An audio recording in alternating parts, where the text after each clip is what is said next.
Welcome friend, स्वागत है आपका मोमेंट एजुकेशन में। अभी तक जो मैंने बाकी के जो चैप्टर्स अपलोड किए थे उनका वीडियो आप लिंक डिस्क्रिप्शन में डाल दिया, मैंने वहाँ से देख सकते हैं। ये वाला जो चैप्टर है पृथ्वी के प्रमुख स्थल मंडल, ये बहुत ज़्यादा इम्पोर्टेंट है और यदि आप इसको ध्यान से देखते हैं तो इसमें क्या होगा कि जो आपकी बेसिक ज्योग्राफी यदि देखें तो बहुत ज़्यादा कंप्लीट हो जाएगी और बढ़िया हो जाएगी। तो स्टार्ट करते हैं। इसमें क्या है कि जैसे कि आप पहले पढ़ चुके हैं कि पृथ्वी एकमात्र ऐसा ग्रह है जहाँ जीवन है। तो आप सभी जानते हैं कि पृथ्वी एकमात्र ऐसा ग्रह है जहाँ पर जीवन है और यहाँ जीवित जीव रह सकते हैं। यहाँ पे जीवित जीव रह सकते हैं और साथ में ये भी बताया गया है क्योंकि जीवन के लिए हमारे यहाँ पे क्या है, आवश्यक तत्व सभी मौजूद हैं। जैसे वो आवश्यक तत्व कौन कौन से, हमारी भूमि है, जल है, हवा है। ये तीनों ही चीज़ें क्या हैं, हमारी पृथ्वी पर मौजूद हैं। कौन कौन सी? भूमि, जल, हवा मौजूद है। पृथ्वी की सतह ऐसी है कि जिसमें पर्यावरण के 3 महत्वपूर्ण घटक आपस में मिलते हैं तथा एक दूसरे को प्रभावित करते हैं। पृथ्वी का ठोस भाग क्या कहलाता है? भूमंडल। तो यदि भूमंडल की परिभाषा देखेंगे तो देखेंगे कि पृथ्वी का ठोस भाग जिस पर हम रहते हैं उसे हम भूमंडल कहते हैं। यानी कि पृथ्वी का ठोस भाग जिस पर हम लोग रहते हैं उसे हम कहते हैं भूमंडल। और भूमंडल क्या है, ये अगर हम देखें तो कायदे से ये गैसों की परतों से बनी है। भूमंडल जो है वो गैस की परतें हैं जिसमें जो पृथ्वी के चारों ओर से घिरती हैं उसे हम कहते हैं वायुमंडल। तो यहाँ पे 2 बातें आपने समझी। एक तो भूमंडल, भूमंडल क्या था?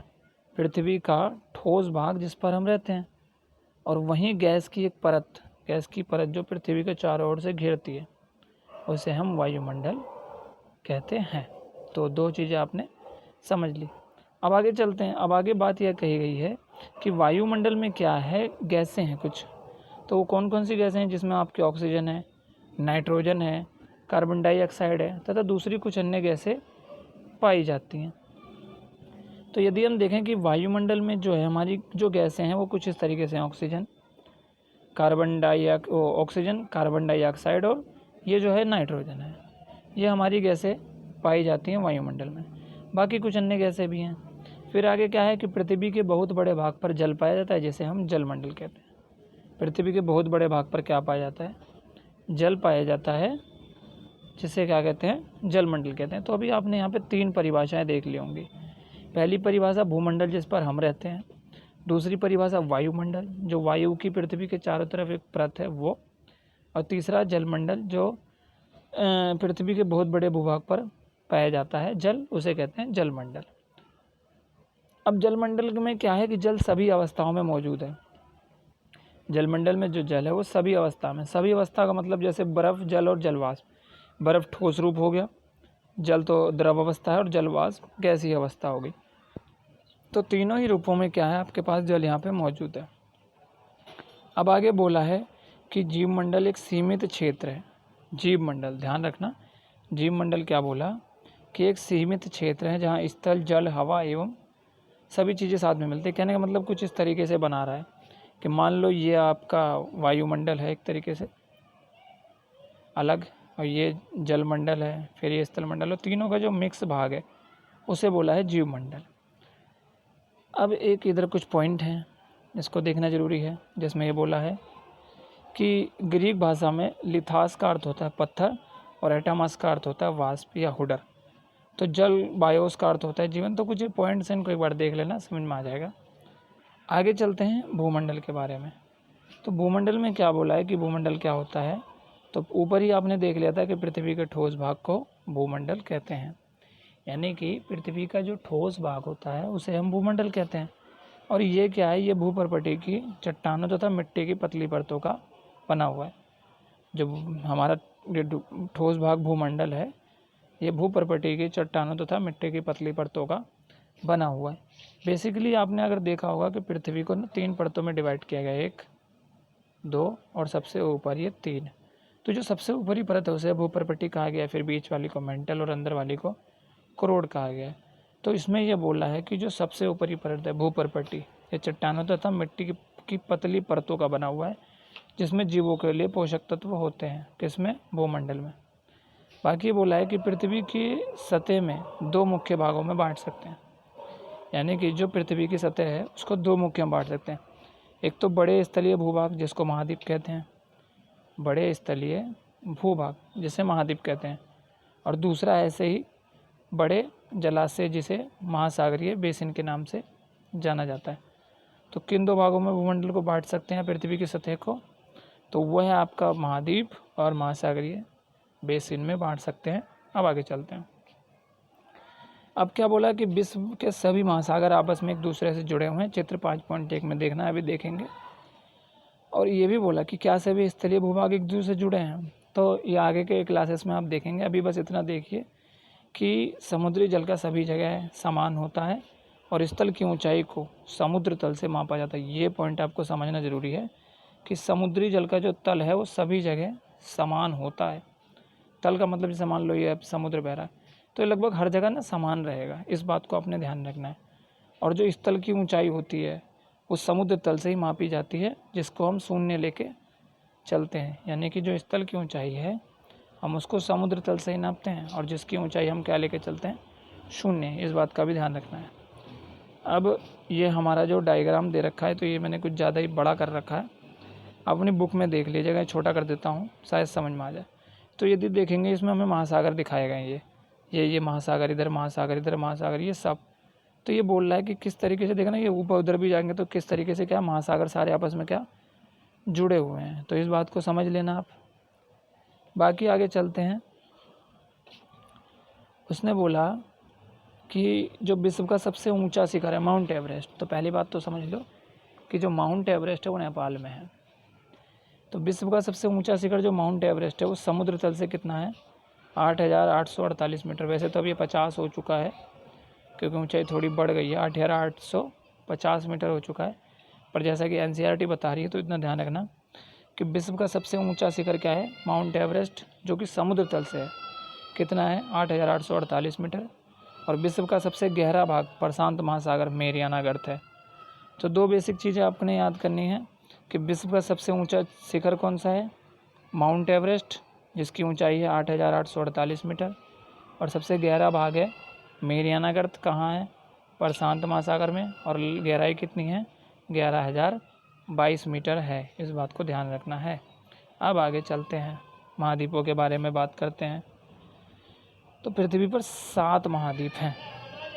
कितने हैं? 7 महाद्वीप हैं पृथ्वी पर, इस बात को ध्यान रखना है। पृथ्वी पर 7 महाद्वीप हैं और ये महाद्वीप क्या हैं? अलग अलग विस्तृत जल राशि द्वारा एक दूसरे से अलग है। क्योंकि अगर जल राशि नहीं होती तो यदि आप देखते कि सटे हुए होते हैं, पर जल राशियाँ हैं, जल है, समुद्र है, उसकी वजह से क्या है? एक दूसरे से अलग है। अब वो महाद्वीप कौन कौन से हैं? तो एशिया, यूरोप, अफ्रीका, उत्तर अमेरिका, दक्षिण अमेरिका, ऑस्ट्रेलिया और अंटार्कटिका। ठीक है, तो ये कुछ हमारे जो 7 महाद्वीप हैं ये हैं एशिया, यूरोप, अफ्रीका, उत्तर अमेरिका, दक्षिण अमेरिका, ऑस्ट्रेलिया तथा अंटार्कटिका है महाद्वीप। इधर कुछ जानने वाले तथ्य उनको समझ लेते हैं कि न्यूजीलैंड के एडमंड हिलरी और भारत के तेंजिंग नार्गो शेरपा ने 29 मई 1953 को पृथ्वी के सबसे ऊंचे शिखर माउंट एवरेस्ट पर चढ़ने वाले पहले व्यक्ति थे। तो अब इस बात को ध्यान देना कि जो न्यूजीलैंड के थे एडमंड हिलरी और भारत के थे तेंजिंग नार्गे शेरपा, ये दोनों ही 29 मई 1953 को माउंट एवरेस्ट पर चढ़े थे, पहले व्यक्ति थे। वहीं यदि हम देखें जापान के देखें तो जापान के जुंको तबाई विश्व की पहली महिला थी जिसने 16 मई 1975 को एवरेस्ट पर चढ़ी। और वहीं भारत की थी बछेद्री पाल, जो पहली महिला थी जो 23 मई 1984 को एवरेस्ट पर चढ़ी थी। तो ये कुछ बेसिक हैं, इनको ध्यान देना। अब हम बारी बारी से देखते हैं महाद्वीपों के बारे में। तो सबसे पहले देख रहे हैं एशिया महाद्वीप के बारे में। एशिया महाद्वीप क्या है? विश्व का सबसे बड़ा महाद्वीप है। तो ये समझना बहुत पॉइंट नंबर 1 कि विश्व का सबसे बड़ा महाद्वीप है और ये पृथ्वी के कुल 1/3 भाग पे फैला हुआ है। 1/3 भाग पे फैला हुआ है, ये समझना है। ये महाद्वीप पूर्वी गोलार्ध में स्थित है। तो अभी तक कितने पॉइंट देखे?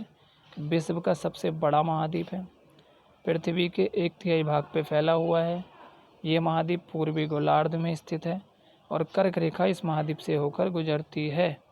और एशिया के पश्चिम में यूराल पर्वत है, एशिया के पश्चिम में यूराल पर्वत है जो इसे यूरोप से अलग करता है और यूरोप तथा एशिया के संयुक्त भाग को यूरेशिया कहा जाता है।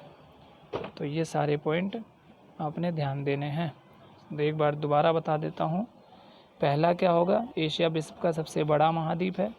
दूसरा 1/3 भाग पे फैला हुआ है।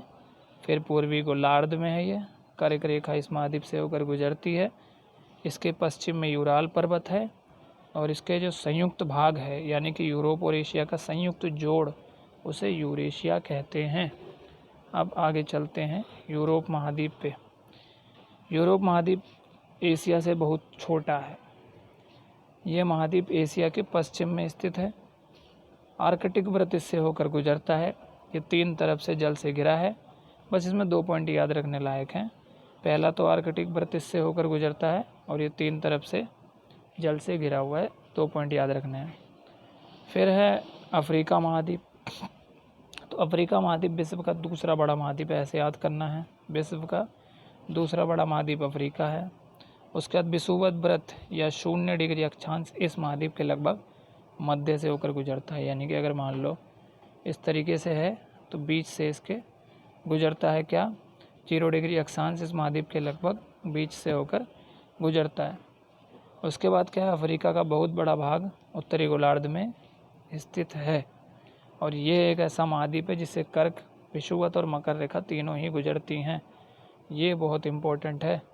कई बार ये पूछा गया है एग्ज़ामों में कि ऐसा कौन सा महाद्वीप है जिससे कर्क रेखा, विषुवत रेखा और मकर रेखा तीनों ही गुजरती हैं? तो वो है अफ्रीका महाद्वीप। इस बात को ध्यान रखना है। उसके बाद क्या है कि सहारा का रेगिस्तान विश्व का सबसे बड़ा रेगिस्तान है। ये भी कहाँ है? अफ्रीका महाद्वीप में है। और ये महाद्वीप चारों तरफ से समुद्रों से घिरा है, महासागरों से भी घिरा हुआ है। ठीक है। उसके बाद क्या है कि सबसे लंबी नदी जो नील है वो अफ्रीका से ही गुजरती है। और बाकी चीज़ें ये हैं। तो इसमें याद करने लायक क्या क्या है वो देखना है आपको। सबसे पहला क्या है? विश्व का दूसरा महाद्वीप है। एक बात, 0 डिग्री अक्षांश यहाँ से गुजरता है। उत्तरी गोलार्ध में स्थित है। तीनों रेखाएं गुजरती हैं इससे। रेगिस्तान है सहारा का और नील नदी बहती है। ये सारी चीज़ें आपने ध्यान देनी है। अब आता है उत्तर अमेरिका।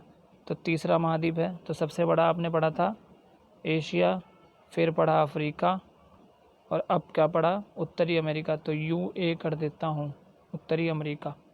इस तरीके से आपने ध्यान देना है। तो उत्तर अमेरिका क्या है? विश्व का तीसरा बड़ा महाद्वीप है उत्तर अमेरिका और ये दक्षिण अमेरिका से संकरे जल स्तर पनामा स्थल संधि के द्वारा अलग होता है। ध्यान रखना, जल संधि, स्थल संधि अलग होती है। स्थल संधि का मतलब होता है जब जो 2 स्थल जुड़े हों आपस में, जिसके माध्यम से वहाँ स्थल संधि होती है। और जहाँ 2 संकरे जल वाले भाग आपस में जुड़े होते हैं वहाँ जल संधि होती है। तो इस बात को ध्यान रखना। तो अमेरिका जो है वो तीसरा महाद्वीप है और दक्षिण अमेरिका से ये पनामा स्थल संधि द्वारा अलग होता है। ये बताया भी गया है कि किस तरीके से संधियाँ होती हैं, स्थल संधि और जल संधि। जैसे भारत में पाक जल संधि हो रखी है क्योंकि ये जल के माध्यम से अलग होता है। श्रीलंका और भारत। अगला क्या है कि ये महाद्वीप पूरी तरह से उत्तरी और पश्चिमी गोलार्ध में स्थित है। 3 तरफ सागर से घिरा हुआ है। बस बाकी चीज़ें कोई नहीं देखनी। अब देखते हैं दक्षिण अमेरिका के बारे में। तो दक्षिण अमेरिका क्या है? अधिकांश भाग दक्षिणी गोलार्ध में है। ठीक है, ये आप देख पा रहे हैं। और विश्व की सबसे लंबी पर्वत श्रृंखला एंडीज इसके दक्षिण की ओर फैली हुई है। यानी कि कुछ इस तरीके से अगर यहाँ देखेंगे तो जो विश्व की सबसे लंबी पर्वत श्रृंखला है एंडीज, वो इसके दक्षिण की ओर फैली हुई है। और अमेरिका में विश्व की सबसे बड़ी नदी अमेजन बहती है। ध्यान रखना, सबसे लंबी नदी तो नील है पर सबसे बड़ी नदी अमेज़न है। अब ऑस्ट्रेलिया महाद्वीप पे आते हैं। ऑस्ट्रेलिया महाद्वीप विश्व का सबसे छोटा महाद्वीप है। ध्यान रखना, पूरी तरह से दक्षिणी गोलार्ध में स्थित है, चारों तरफ महासागर से घिरा है, इसीलिए इसे द्वीपीय महाद्वीप भी कहा जाता है। फिर आता है अंटार्कटिका महाद्वीप। तो अंटार्कटिका महाद्वीप में क्या है, एक बहुत बड़ा भाग है ये, जो कि दक्षिणी गोलार्ध में स्थित है। दक्षिण ध्रुव इस महाद्वीप के मध्य में स्थित है। चूँकि ये दक्षिण ध्रुव क्षेत्र है, इसलिए हमेशा है मोटी बर्फ़, क्योंकि जो हमारी पृथ्वी है उसके यहाँ पर सूरज की रोशनी हमेशा कम पड़ती है, इसी वजह से क्या है, यहाँ पे ना हमेशा बर्फ़ जमी रहती है। यहाँ पे कोई व्यक्ति निवास तो नहीं करता, पर यहाँ पे शोध केंद्र हैं, और भारत के 2 शोध केंद्र हैं जिनका नाम मैत्री और दक्षिण गंगोत्री है। तो दोस्तों आज की वीडियो में इतना। नेक्स्ट वीडियो में जलमंडल के बारे में बताऊँगा। मिलते हैं नेक्स्ट वीडियो में।